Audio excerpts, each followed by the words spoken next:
அவர் சொன்னது இப்பவே போ, நீ தான் வேட்பாளர். முதலில் 2021 தேர்தலுக்கு முதலில் அறிவிக்கப்பட்ட ஆண் வேட்பாளர். அதுக்கு முன்னாடி பெண் வேட்பாளர் சீதாலட்சுமி அக்காவை அறிவிச்சிட்டாங்க.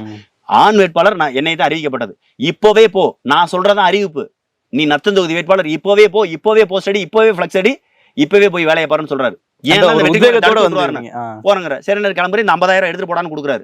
நான் என்ன பண்றேன், கொண்டாந்து கட்சிக்கு நிதியா வச்சுங்கன்னு கொடுக்குறேன். அப்படியா? ஆமா. அவர் என்ன பண்றாரு, இதை நான் வாங்கினா நல்லா இருக்காது இந்திரா அப்படின்ட்டு ராவணன் கொடுத்து கட்சியினுடைய பொருளாளர் அப்பா வருது, இந்தப்பா பொருளாளர் நீயே காசு வச்சுக்க பண்ணிட்டு 50,000 ரூபாய் அவர் கையில நான் அண்ணன்ட்ட கொடுத்தது அவர் அப்படியே பொருளாளர் கொடுக்குறாரு. கூட்டங்களை எல்லாருமே கிளம்புறோம். அப்பவே போய் வடபழனி கோயில சாமியை கும்பிட்டு உடனே இங்க இது பண்றேன், போஸ்ட் அடிக்கிறாங்க, ஃபிளக்ஸ் அடிக்கிறாங்க. எல்லாமே சினிமா சீன் மாதிரி இருக்கு, எல்லாம் பரபரப்பா நடக்கிற மாதிரி போயிட்டு இருக்கு.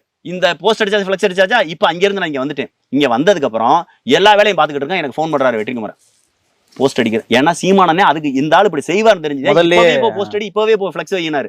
அங்க இருந்து வந்ததுக்கு அப்புறம் இவர் சொல்ல போன் பண்ணி, தம்பி நான் இப்ப அண்ணே சொல்லிட்டாரு, இருந்தாலும் நான் வர்றேன், வேட்பாளர் அறிமுகப்படுத்துறேன். நீ அண்ணனே சொல்லிட்டாரு, நான் வேட்பாளர், நீ என்ன அறிமுகப்படுத்துற?